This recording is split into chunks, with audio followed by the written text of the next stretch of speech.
Kulang ba kayo sa tulog? Laging puyat. Anong gagawin? Magbibigay tayo ng tips para gumanda ang tulog nyo. Pero, meron muna tayong tips para laging gising sa klase at gising sa trabaho. Tingnan mo, Doc Lisa. Ayan, dapat makatulog ka para gising, no? Pero, minsan, puyat ka eh. Huwag kumain ng marami bago ang klase. Aantukin ka, hindi ka makakasagot sa school. Pwede kang magbuhos ng malamig na tubig sa muka para gumising. Diba? Magising-gising. Ang kape, pwede siguro 2 tasang kape, pero hanggang 2 lang, pampagising yan sa umaga. Sit up straight, huwag nakaslouch. Ito pa, pwede kang mag-chewing gum para gising. At pwede kang makisali sa classroom. Sumagot-sagot ka sa teacher, di ba? Mag-recite ka para magising ka, may stress ka doon, di ba? At pwede ka mag-nap in between. So ito, yung mga tricks natin, upo lang, galaw-galaw, at sagot na sagot, para mas gising ka kahit puyat ka. Pero ang napakahalaga, makatulog sa gabi. Kasi ang insomnia, kulang sa tulog, hindi maganda sa katawan. Mas tataba, tataas ang high blood, sakit sa puso, at diabetes. Maraming tao hindi makatulog. Sa babae, 60%, 6 sa 10 hindi makatulog. Sa lalaki, 5 sa 10 hindi makatulog. Bakit hindi tayo nakatulog sa gabi? Dami iniisip, daming stress, utang, problema, away, walang partner, lahat yan stress.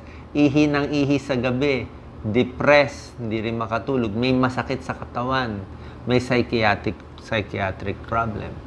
Ito ang tips natin para gumanda tulog nyo.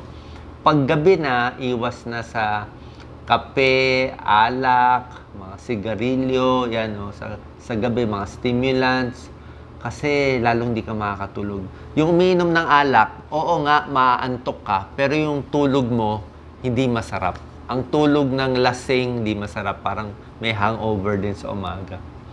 Maganda rin nagpapagod sa umaga, pagod, nag-exercise, maraming ginagawang trabaho para pagpagod yung katawan, tulog sa gabi. Bawas stress. Sa pagkain, huwag din kumain ng sobrang dami. Pag sobrang dami kakainin mo sa gabi, kukulo ang tiyan mo, hindi ka makakatulog, baka magtaik ka pa nga eh. So, pag kumain ka sa gabi, tama-tama lang, intay ng 3 hours. So, pwedeng konting lakad para paghiga mo, natunaw na yung kinain mo. Ito kaya hindi makatulog ang mga tao. Sobrang gadget. Cellphone, laptop, tingin pa ng tingin ng news, balita, away, gera, earthquake. Hindi ka talaga makakatulog niyan, di ba? Lahat ng news, problema ng mundo. So, 2 hours bago matulog, wala nang mga gadget-gadget. Tapos na yung trabaho nyo, pamparelax na lang ang gawin mo. Ha? Dapat kalmado at tahimik yung tulugan. Dagdag tips, maganda parehong oras matutulog sa gabi. Nagpapaaraw sa umaga, may tulong yan. Pag nagpapaaraw ka sa umaga, mas gising ang katawan. Pag gabi na, madilim, alam ng katawan, matutulog ka na. Dapat komportable yung mattress o yung pillow natin. Ito, dapat relax ang routine mo bago matulog. Tapos, iwas sa pagkakaroon ng alagang hayop, aso, pusa sa kwarto. Gigisingin ka nung pusa, nung aso, biglang tatahol yun eh. Ngayon po, para makatulog, dapat tama yung hinihigaan nyo.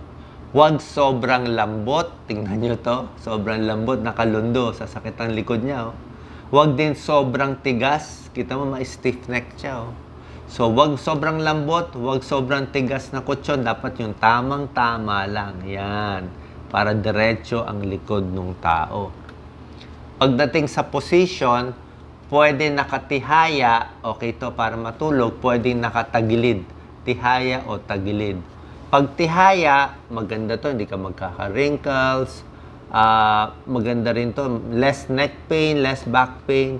At kung meron kang GERD, yung nangangasim, 2 unan, mas hindi aakit yung acid. Pero kung humihilik ka, mas maganda on the side. Buntis, humihilik, on the side, mas okay. Kaya lang, pag naka-side lang, medyo nakaipit yung mukha mo, tsaka yung breast mo, so medyo kukulubot. Iwas tayo sa pagdapa. Pagdapa kasi medyo mahirap eh. Oo, dapa, nakadapa yung mukha, masakit sa leeg. So ito yung mga position na konting iwas, mas maganda tihaya o nakatagilid. Isa pang problema, sobrang paghilik. Yung mga muscular, malaki, minsan malaki yung leeg Parang maraming laman dito. Yung mga overweight din, mas humihilik sila. Yung mga may sipon, may allergy, yung may barado dito sa lalamunan, mas humihilik. Ito, may mga tao, malaki yung tonsils. Kaya kulang, lalo na pag nakahiga na, nagsasara yan. Meron din nakababa yung uvula, yung pinakalaman dito yan, nakababa siya. So may abnormality. May tao din overweight, mataba, malaki yung leeg. Pag nakahiga, pwedeng magbara yung daanan ng hangin. Ito, maganda yung daloy ng hangin. Siyempre, humihinga tayo kahit tulog Pero pag masyado siyang tulog, relax, baka magbagsak to, hindi pumasok yung hangin. Ang tawag dito, obstructive sleep apnea. Delikado to. Yung pag natutulog, hindi na makahinga. Kasi nga, nag-relax masyado yung muscle dito, yung mga laman, nagsara yung daanan sa paghinga.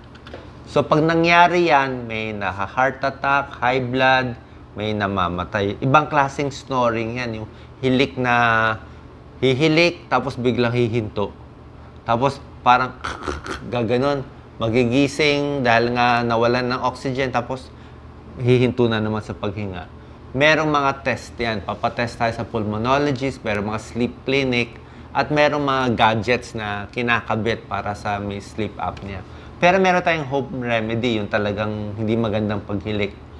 Huwag mo na uminom ng alak bago makatulog, di ba? Kasi sobrang relax Baka lalo magbara.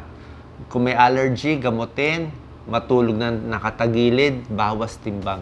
Mas payat, mas maliit ang katawan, mas maliit ang leeg, mas hindi nagbabara. Iwas paninigarilyo, at huwag din sobra sa mga sleeping pills kasi minsan pag masyadong tulog, sobrang relax dito, doon nagkakaroon ng paghilik.